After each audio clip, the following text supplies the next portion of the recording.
నరసాపురం గ్రామంలో గతంలో 2014-2019 టీడీపీ అధికారంలో ఉన్నప్పుడు గ్రామం ఎంట్రన్స్లోనే ఎన్ఆర్జీఎస్ నిధుల ద్వారా పార్కును దాదాపు 12 నుంచి 14 లక్షల రూపాయలు ఖర్చు పెట్టి పార్కును చాలా బ్రహ్మాండంగా, అంటే మన ఆధునిక ఎక్కడ లేని విధంగా అభివృద్ధి చేసి ఉంటుంది. గత గవర్నమెంట్ టీడీపీ గవర్నమెంట్ ప్రభుత్వం మారగానే వైసీపీ గవర్నమెంట్ అధికారంలోకి వచ్చినాక ఆ పార్కును నాశనం చేశారు. దాంట్లో ఎటువంటి చెట్లు కానీ టేబుల్స్ కానీ ఏమీ లేవు. ఆ పార్క్ అట్లే అది నాశనం చేశారు. అలాగే ఆర్ఓ ప్లాంట్ మాజీ జిల్లా పరిషత్ చైర్మన్ మల్లాల రాజశేఖర్ గారి సహకారంతో మా గ్రామానికి ఆర్ఓ ప్లాంట్ జిల్లా పరిషత్ నిధుల నుంచి ఆర్ఓ ప్లాంట్ కేటాయించడం జరిగింది. అప్పట్లో మా కోరిక మేరకు ఆయన దాన్ని కూడా మేము టీడీపీ గవర్నమెంట్లో ఉన్ననాలో దాన్ని ఉపయోగకరంగా వాడుకున్నాము. వైసీపీ గవర్నమెంట్ వచ్చినాక దాన్ని కూడా నాశనం చేశారు. దానికి ఒక 6 లక్షల రూపాయలు నాశనమైంది. అప్పటి పాలకుల మీద ఈ విషయం పైన పార్కు నాశనం చేసినందుకు, అలాగే ఆర్ఓ ప్లాంట్ నాశనం చేసినందుకు, గవర్నమెంట్ ప్రాపర్టీని గవర్నమెంట్ నిధులు దుర్వినియోగం చేసినందుకు అప్పటి అధికారుల మీద అప్పటి నాయకుల మీద కేసు పెట్టాలి యాక్చువల్గా. అంటే ఇప్పుడు ఇట్లా ప్రభుత్వ సొమ్మును దుర్వినియోగం చేశారు కాబట్టి. అలాగే మా గ్రామంలో ఎన్నో ఏళ్ల నుంచి సమస్య, ఎస్సీ ఎస్టీ బీసీ కుటుంబాలకు ప్రైవేట్ భూమిలో నివసిస్తున్నారు. ఒక 7 ఎకరాల్లో ఊరికి ఆనుకొని ఉన్న భూమిలో దానికి వాళ్ళకు పట్టాలు మంజూరు చేయలేదు. ఎంతోమంది నాయకులు ఎంతోమంది ఆఫీసర్లు అంతా వచ్చిపోయినారు. ఇప్పుడు దాన్ని సమస్యను ముఖ్యమంత్రి నారా చంద్రబాబు నాయుడు గారు, నారా లోకేష్ గారు, అలాగే రెవెన్యూ మినిస్టర్ అనగానే సత్యప్రసాద్ దృష్టికి తీసుకెళ్లాము. కలెక్టర్ గారికి కూడా వచ్చింది. ఇప్పుడు దాని మీద సబ్ కలెక్టర్ గారు, ఎంఆర్ఓ గారు కూడా మా గ్రామాన్ని సందర్శించి మొత్తం వెరిఫికేషన్ చేసి అవుట్సైడ్ చేయాలని చెప్పేసి ఇక్కడ ఎంతమంది నివసిస్తున్నారు ఏంటనేది కొన్ని ప్రమాణాలు బేస్ చేసుకొని దాని మీద ఆధారంగా కూడా ఇప్పుడు ఎంక్వైరీ జరుగుతుంది. ఆ రిపోర్ట్ కూడా తొందరలో కలెక్టర్ గారికి, ఎంఆర్ఓ గారు పంపించడం జరుగుతుందని చెప్పి తెలియజేస్తుంది. దాన్ని ఈ ప్రభుత్వంలో ఖచ్చితంగా వాళ్ళకి పట్టాలు మంజూరు చేయించి వాళ్ళకి పట్టాలు ఇప్పిస్తాం. అలా ఆ ప్రైవేట్ ల్యాండ్ ఓనర్లను ఒప్పించి వాళ్ళకి నష్టపరిహారం చెల్లించి ప్రభుత్వం ద్వారా పట్టాలు ఇప్పించి ఖచ్చితంగా మా గ్రామస్తులకు న్యాయం చేస్తామని చెప్పి తెలియజేస్తున్నాం. శ్మశానానికి సంబంధించిన సమస్య కూడా చెప్పారు. శ్మశానానికి కూడా గత 50 ఏళ్ళ నుంచి శ్మశానం అనేది లేదు. ప్రైవేట్ వంక పరంపోగునే శ్మశానంగా వాడుకుంటున్నాము. గ్రామస్తులు శ్మశానం కావాలని కోరుకుంటున్నారు. గవర్నమెంట్ మన సబ్ కలెక్టర్ దృష్టికి తీసుకెళ్తే సబ్ కలెక్టర్ కూడా ఒకటే మాట చెప్పాడు, శ్మశానానికి ఎవరైనా భూమి ఇచ్చేవాళ్ళు ఉంటే వాళ్ళకు కూడా పరిహారం చెల్లిస్తాం, గవర్నమెంట్ నుంచి డబ్బులు ఇస్తాం, శ్మశానానికి ఎవరైనా భూమి ఇవ్వండి రైతులు అని చెప్పి తెలియజేయడం జరిగింది. శ్మశానానికి ఇప్పుడున్న వంక పరంపోకు కానుకున్న ఒక రైతులు ఉన్నారు, వాళ్ళని కూడా కన్విన్స్ చేస్తున్నాం. వాళ్ళకి నచ్చజెప్పి వాళ్ళకి ఎక్కడైనా వేరే దగ్గర భూమి ఇప్పించడానికి ప్రయత్నం చేస్తున్నాం. వాళ్ళకి ఒప్పుకోవట్లేదు. సరే, ఇంకా ఎవరైనా పెద్దల ద్వారా చెప్పించి ఒకసారి అధికారుల ద్వారా కూడా వాళ్ళని కూర్చోబెట్టి ఆ భూమికి ఎంత డబ్బులు వస్తుందో చూసి దాన్ని కూడా భూమి కొనాలని చెప్పి ప్రయత్నంలో ఉన్నాం. తాగునీటి సమస్య ప్రధానమైంది. ఈ సమస్య ఎందుకు ఇంత నిర్లక్ష్యంగా?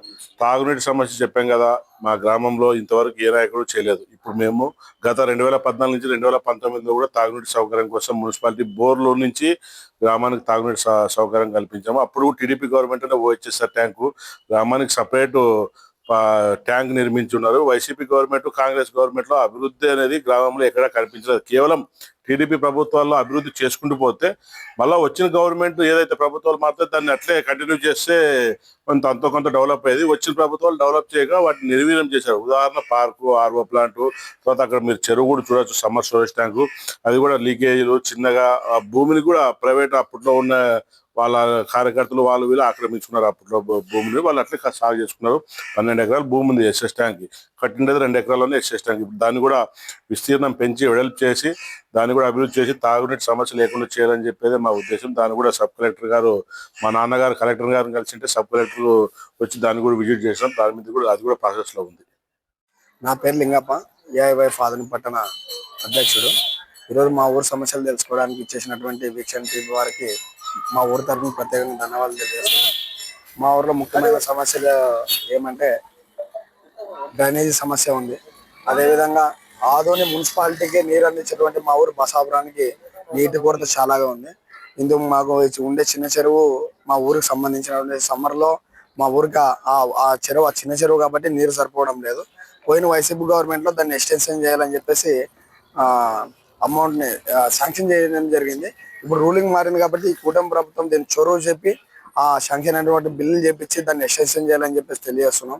అదేవిధంగా మా ఊర్లో ఇంత పెద్ద ఊరికి శ్మశానం అనేది లేకుండా అయిపోయింది. ఇంతకు ముందు కొద్దిగా ఉంటే దాన్ని కొంచెం వంక నెడలు చేయడం ద్వారా, దాంట్లో గ్రావెల్ రోడ్ వేయడం ద్వారా కొంచెం శ్మశానమే లేకుండా పోయింది. కాబట్టి ప్రభుత్వం ఇప్పుడు ఉన్నటువంటి నాయకులు కానీ అధికారులు కానీ చొరవ చూపి అక్కడ పక్కన ఉన్నటువంటి స్థలాన్ని ఏదైనా ఆ డబ్బులు ఇచ్చి తీసుకొని దాన్ని శ్మశానానికి ఇవ్వాలని చెప్పేసి తెలియజేస్తున్నాం. అదే విధంగా మా ఊర్లో ఇప్పుడు జెడ్పీ స్కూల్ అయితే ఉంది. ఇంతకుముందు ఎంపీపీ స్కూల్ ఉండేది, ఇప్పుడు హైయర్ స్టడీకి వెళ్తా ఉంది. కాబట్టి స్కూల్ కూడా వేరే చోట స్థలాన్ని కేటాయించి హైయర్ సెక్షన్ అక్కడ 8th, 9th, 10th బిల్డింగ్ కట్టించి అదే విధంగా ఆడుకోవడానికి ఆట స్థలం కూడా ఏర్పాటు చేయాలని చెప్పేసి తెలియజేస్తున్నాం. అదే విధంగా మా ఊరికి పొలానికి వెళ్ళేటువంటి గ్రావెల్ రోడ్ కూడా పూర్తి స్థాయిలో చెడిపోయింది. దాన్ని కూడా గ్రావెల్ వేసి కొద్దిగా రాకపోవడానికి ఇబ్బంది లేకుండా, వరి పంట ఇప్పుడు పంట కోతకు వస్తే వడ్లు తీసుకురావడానికి కూడా చాలా కష్టంగా ఉంది. దాంట్లో 10 సంచులు 20 బస్తాలు ఇక్కడ బయటికి తోలి అక్కడి నుంచి ఇక్కడ ఫ్యాక్టరీలు తీసుకుపోయాలని చూసిన పరిస్థితి. ముఖ్యంగా మా ఊరు సమస్య వచ్చి డ్రైనేజ్ సిస్టము, ఒకటి వాటర్ ప్రాబ్లము, ఒకటి శ్మశానము, విద్యార్థులకి సరైన హైయర్ సెక్షన్ పోతున్నారు కాబట్టి బిల్డింగ్ లేక, అదే విధంగా ఆడుకోవడానికి ఆట స్థలం లేదు. ఈ ఈ సమస్యలను ఇండియా ప్రభుత్వము, ఇక్కడ ఉన్నటువంటి అధికారులు, నాయకులు చొరవ చూపి ఈ సమస్యలు పరిష్కరించాలని చెప్పి తెలియజేస్తాం. ఈ సమస్యలు ఇంతకుముందు అధికారుల దృష్టికి అయితే నాయకుల దృష్టికి తీసుకెళ్లారు. చాలా సార్లు తీసుకెళ్ళినాము.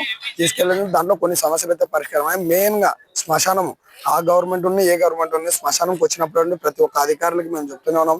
శ్మశానం కానీ వాటర్ ప్రాబ్లం కానీ ప్రతి ఒక్కరు చెప్తా ఉన్నాం. కానీ ఏ ప్రభుత్వం ఉన్నా కూడా దీన్ని పరిష్కరించలేదు. వైసీపీ గవర్నమెంట్ లోనైతే శాంక్షన్ అయ్యింది, ఎక్స్టెన్షన్ చేయడానికి చిన్న చెరువు మన పెద్ద చెరువు చూసుకోవడానికి అన్నారు. అందులో రూలింగ్ మారిపోయింది. ఇప్పుడు వీళ్ళు కూడా శాంక్షన్ అయిందని ఫాలోఅప్ చేసి ఎక్స్టెన్షన్ చేయాలని చెప్పేసి తెలియజేస్తున్నారు.